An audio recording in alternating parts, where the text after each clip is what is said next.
have a direction in where you want to go. You most generally end up going right back where you've always been. And we want to move from there. Proverbs 29:18 says, where there is no revelation or no vision, the people cast off restraint or perish, but happy is he who keeps the law.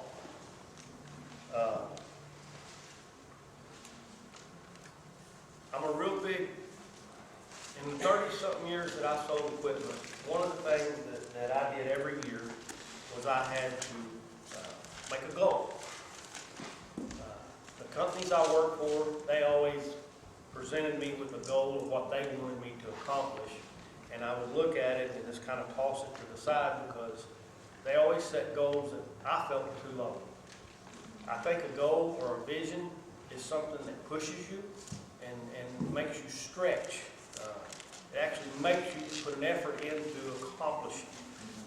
I always set my own personal goals in selling and in the ministry. And I want to get into that a little bit tonight because I think it's very important that we as a ministry have a vision and that we as individuals have a vision and a goal set, what we would like to see accomplished and what we would like where we'd like to see ourselves at the end of 2020. A vision is the bridge between the present and the future. Without it, we perish or go unrestrained, as the New American Standard Bible puts it. Visions give pain a purpose.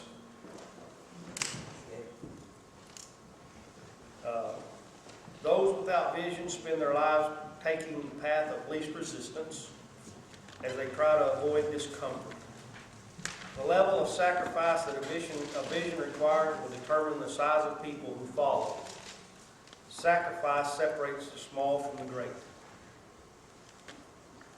So, if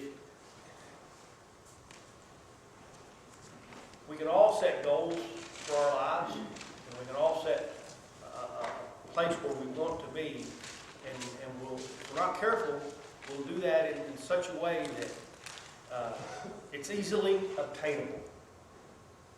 That's not a goal. That's a pacifier, basically, what that is. Anything worth having is truly worth working for.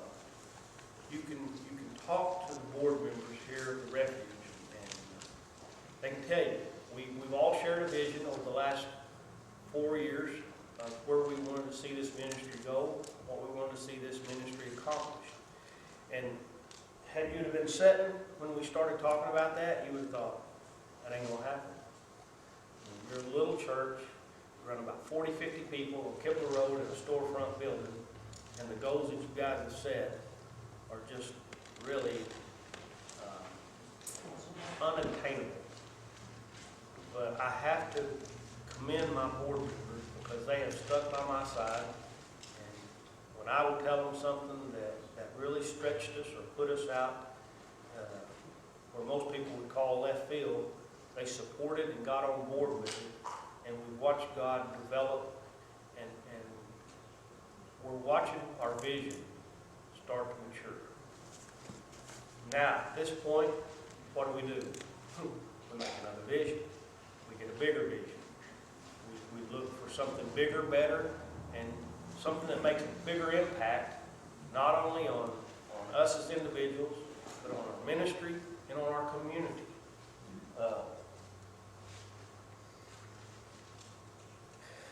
Consider an example of a young man who has graduated from high school and joins the military. I use this because of our son that went in the Marine Corps. As soon as he steps off the bus at boot camp, the sergeant starts yelling at him. He has to march over to the barber shop and get his head shaved. Then he's up early in the morning to exercise with someone screaming at him and talking about his mother. Just a month before he was in high school, he would have never put up with any of this nonsense from his teachers or his classmates.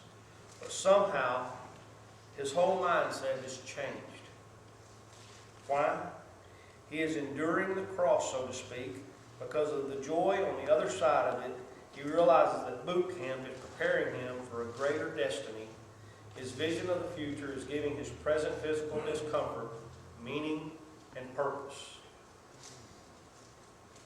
It was funny because when we went out after 13 long weeks to watch Josh graduate from boot camp of the Marine Corps, we were visiting with him the day before graduation. One of the comments he made to us, he said was, he got there that night, and he went through all the initial stuff, and they finally got in their bunks, and he was laying in his bed, and he could look out across the parade field, and he saw a payphone. And he knew he had just enough change in his pocket to make a phone call. And he weighed out the options of whether he wanted to go and call his mama to come and get him, or whether he wanted to stay where he was at. And he said the more he thought about it, the more he knew if he took off across that parade field, they were going to catch him. And he said, you know, I put myself in this position, and I wanted to see it through to the end. I did not want to be a quitter. God doesn't want us to be quitters. I'll tell you this, God puts a vision in your heart. If he gives you something, and you look at it and you think, there's no way I can do that, you're right. But with God, all things are possible.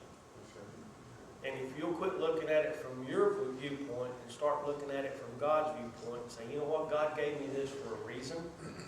And if he believes in me, then I'm going to believe in him to see me through it.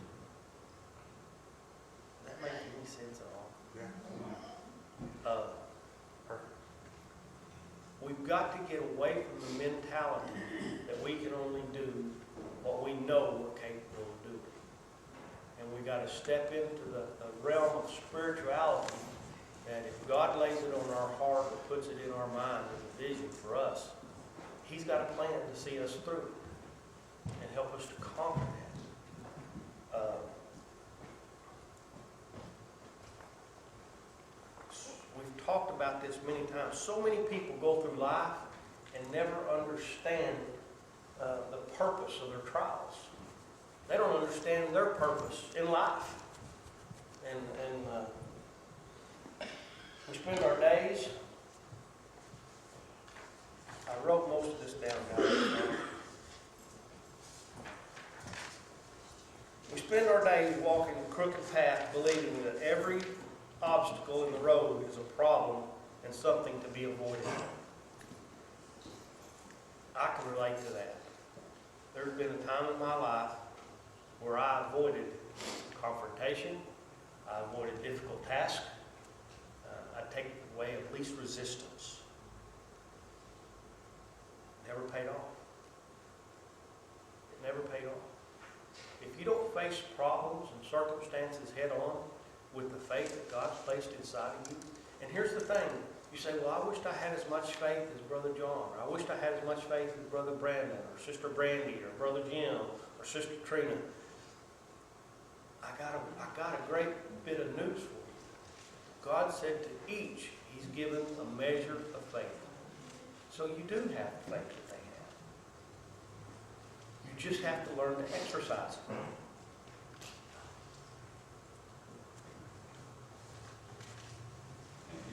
Come here, I'm going to finish something. I got pictures of me and Brandon when he first started coming to our church. And then he got involved in bribery. Well, I call it cross-dressing, but he calls it CrossFit. But he got to working out. That's why I grew up here. Yeah. He got to working out. And over this time, I've literally watched these arms double in size. No, seriously. I mean, don't be ashamed of it, dude. You've worked hard for it. But I've watched them grow. It didn't come easy. It didn't come overnight. But he stuck to it. That's right. He built his muscle. We can do the same thing with our faith. Thank you. We can do the same thing with our faith. If we'll exercise our faith, if we'll be determined to strengthen our faith by living by faith, walking by faith, our faith will grow. It will strengthen. It'll double in size. It'll double in authority. But we've got to be determined That's what we want. We got to quit trying to live off of somebody else's faith. Does that make sense? Yes. If our heart becomes bitter, jealous, hurt, or in some way infected, the lens of our heart becomes distorted. What we perceive as happening and what really is happening could be two completely different things. Jesus said, "You will know the truth, and the truth will make you free."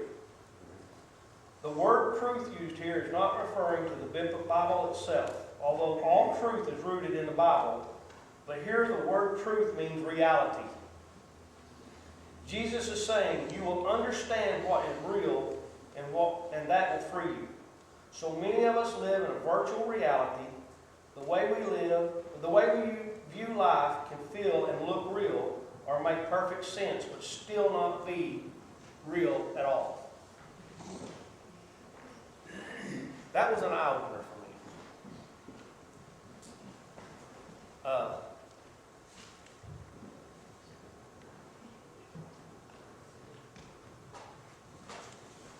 A vision from the Lord creates a mission in heaven.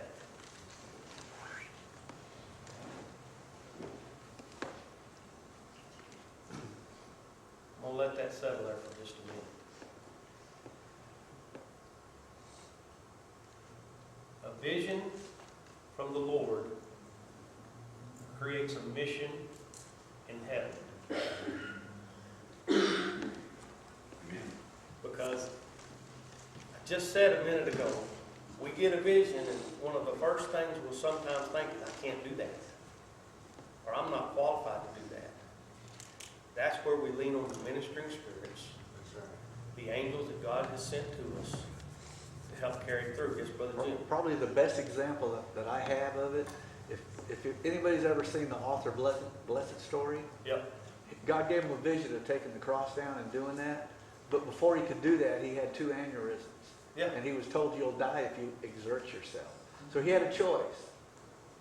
And the circumstances, what he said, did not change the vision that God That's right. had given him. So he come to the conclusion, I'd rather live one day in the will of God than the rest of my life out of it. That's right. So if God gives you a vision, circumstances mean nothing. That's it. Trust Him. Start exercising your faith. The first part of accomplishing any vision is to take it from the unseen world and bring it into the natural realm.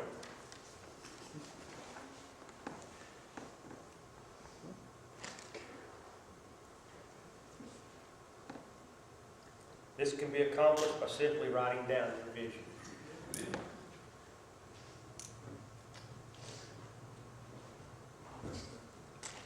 Habakkuk 2 and 3. The Lord answered me and said, write the vision and make it plain on tablets, that he may run who reads it. For the vision is yet for an appointed time, but at the end it will speak, and it will not lie. Though it tarries, wait for it, because it will surely come. It will not tarry. So when God gives you a vision, rather than thinking, I can't do that, write it down. Put it down there where you see it every day. And look at it and say, Lord, I'm ready for this. Where is it? It's in the Bible where he says, who can I send? And I said, here I am, Lord, send me. If God gives you a vision, how about saying, okay, Lord, this is mine. You've picked me out of the whole entire world. Out of anybody that you could have given this vision to, you've selected me. Thank you. Now give me the wisdom, give me the knowledge, give me the direction, and help me to write this down where I can see it being accomplished. The next step is to create a plan to accomplish the mission the Bible says. Without counsel, plans go awry, but in the multitude of counsel they are established. As I would sit down and prepare my goals for the coming year in sales,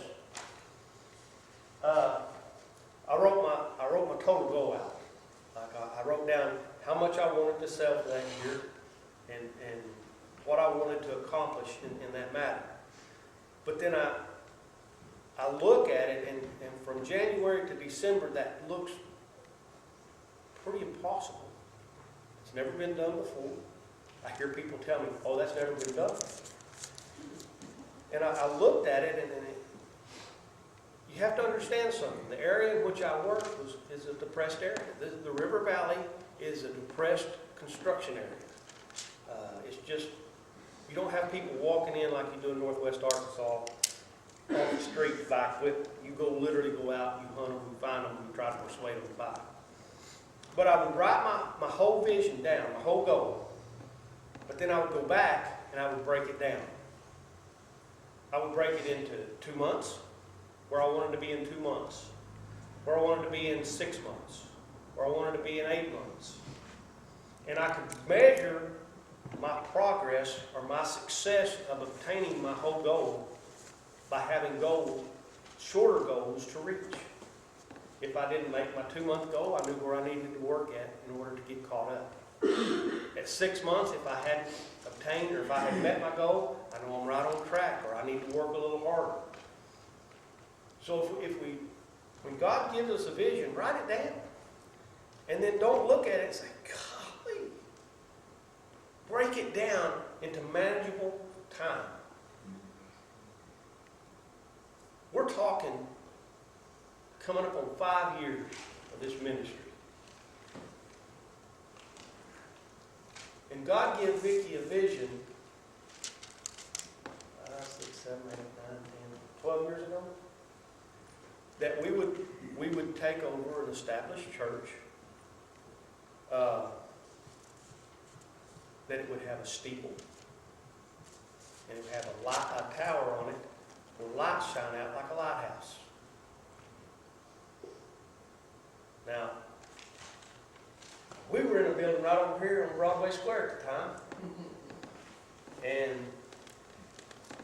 in between all that, I made the statement, I'll never get behind the pulpit again. And then we started out on Kibler Road. And God opened doors. And I don't know if you realize it or not, but we came into an established church here. Everything we need is here. It was set up, ready to go. It has a bell tower that's going to become a lighthouse, because we're going to put windows up there that have refuge in them and a light shining out of them. And then on the very top of that is going to be a red cross that is illuminated day and night. And I have a reason why I want a red cross. Every cross you see is usually white. I'm not usual. I wanted something that catches people's attention, that the blood of Christ was shed on that cross for a purpose and a reason. And I want it to be lit up where people can see it.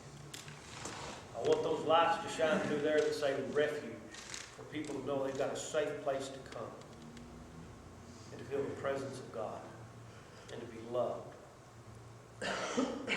5 years ago, I never thought any of this would have happened. God gave her a vision, and we stuck to it.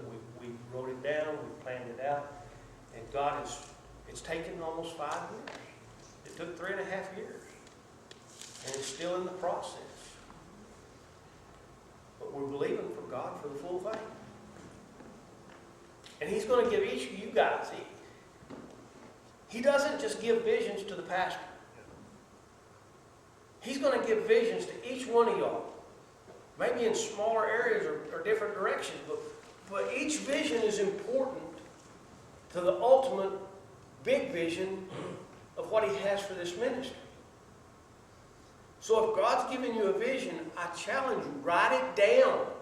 Put it in writing where you can see it. If you want to share it with people, that's great. Share it with them. But make it a part of who you are, because God chose you. He selected you out of everybody else. Just out of everybody sitting in this room, He selected you to give that vision to. That makes you a pretty big deal, don't it? And He has a purpose of why He's doing that. People often disguise their fear as wisdom when they enter into a supernatural mission that can only be accomplished with the help of God. Moses had this problem when he sent the 12 spies into the promised land to determine where they should enter. 10 of the spies misunderstood their mission and somehow thought they were being asked whether or not they should take the land at all. As the story goes, they come back and say, "We're looking at grasshoppers, these people. They'll kill us. We just need to stay right where we're at." But God had told them He was going to give them the promised land. It looked impossible, but 2 came back and said, "We can do this." They shared the vision of obtaining what God had promised. And you see, when God gives you a vision, that's a promise He's making to you, that He's going to accomplish something in your life. Has anybody in here ever, God give you a vision and you just kind of blow it off to the side and think, well, it doesn't matter. You did mine. I'm not. Yeah, I tried to do hers. He did mine. He said, "I don't even think so." But, I mean, has anybody besides me done that? I mean, God's giving you a vision and you just kind of, He'll give it to somebody else. Let somebody else deal with it. Please give it somebody. Yeah, please give it to somebody else. Huh? Probably everybody. I would think so. One of my But when you stop to realize how important it is that He gave it to you, it takes on a whole new perspective.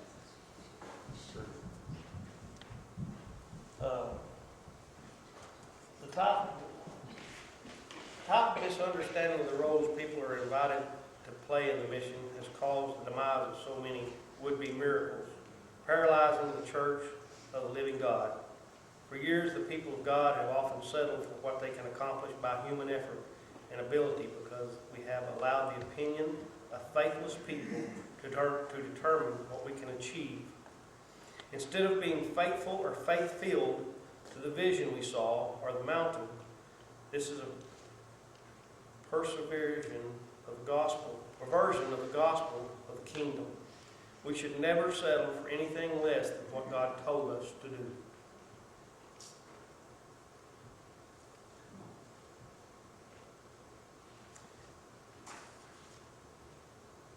I've made the statement the last 2 Sundays what I feel like is going to happen in this year.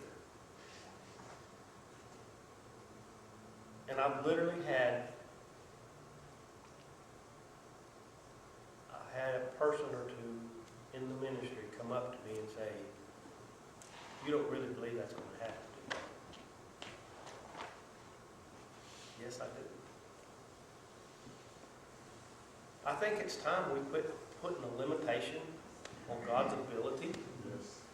I mean, if we're going to read about it, if we're going to teach about it, if we're going to preach about it, if we're going to tell others about it, then we need to start inside of ourselves, start believing it and standing up on it and calling it forth. I got a phone call today. Brother Farron, been in a hospital. Blood sugar was 480. About to have a stroke. They told him his carotid artery was clogged up. He's going to have surgery. I went over, prayed with him. I went back yesterday and prayed with him.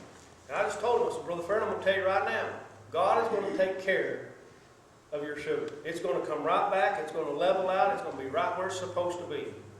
And I said, "They're not going to do surgery on you. They're not going to clean out the carotid artery because the Holy Spirit's going to go ahead of us and do it before you." He called me today at lunch and he said, "Hey, I just had to call you and tell you this." I said, "What's that?" He goes, "I'm getting out of the hospital tomorrow." He said, "My blood sugar is right where it's supposed to be." And he said, "They said there might be a little clog in there, but they can treat it with medication." Now tell me God can't do what He says He's going to do. Amen. Do something to change my mind. I don't think you can. Because if it's written in this word right here, if God says He'll do it, there ain't a person in this room who can convince me that He won't. I'm just simple-minded enough to believe he meant what he said, and he said what he meant. We say it's the infallible Word of God, right? We say God can't lie, right? Well, if he put it in here, what makes you think he's not going to do it? And if he used a donkey to speak to someone, what makes you think he can't use you to fulfill the vision that he gave you?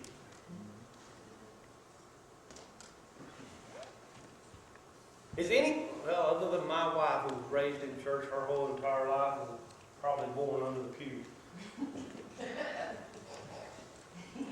Is there anybody in here besides me that looks at where they're at today, where God's brought you to, and look back from where you come and thought, that should have never happened?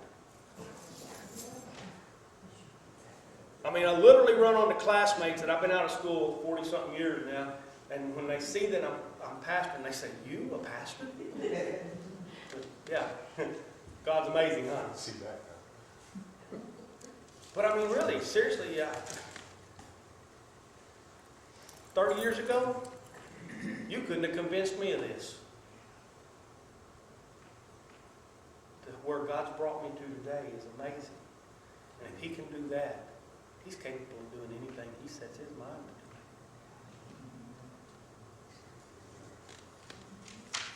I know it's a hurry. After establishing goals, after a plan is established, goals must be set. The Bible says, "I press toward the goal for the prize of the upward call of Christ Jesus." Goals are simply the vision broke down into smaller pieces that are measurable in time and space.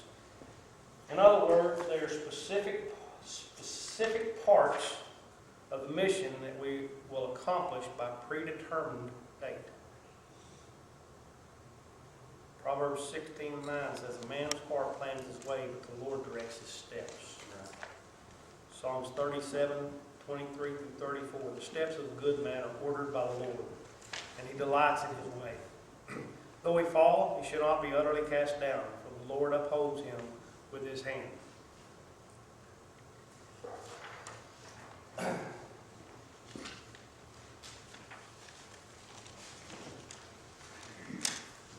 Last year, I asked all of the ministries to come together, teachers, everything, all the ministries out of Refuge.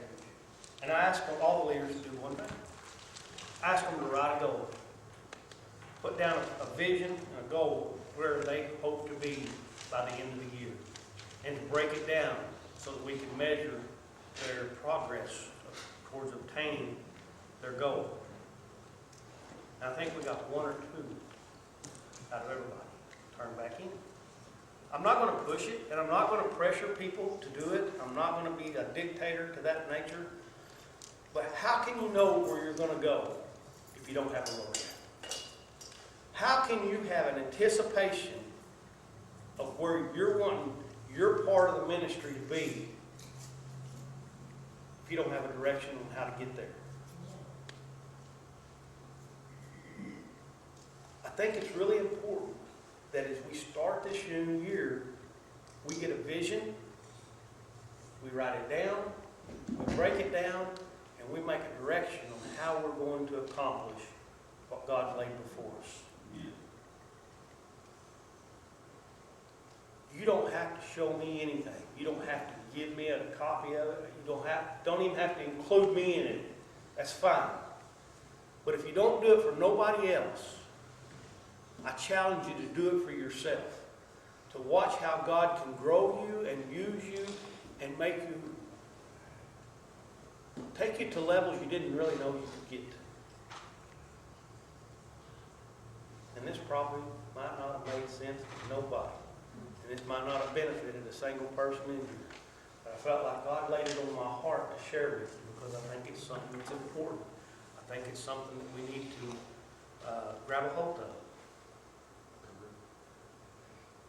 In order for us to get to where we see the supernatural taking place in our ministry, we're going to have a plan on how to get there. Sitting back saying, "I believe in the supernatural, I just want to see God do it."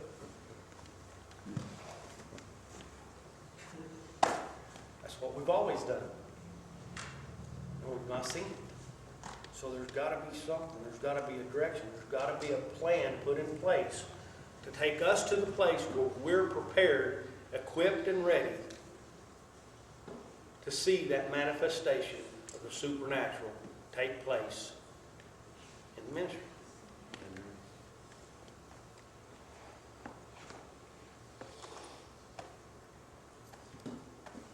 That's about all I got, guys. I don't know. Y'all are welcome to speak up, say what you want, tell me I'm stupid, tell me that ain't gonna work. Or I'm not, I don't care, I'm just saying. That's good stuff. I really think it's something that, even if you don't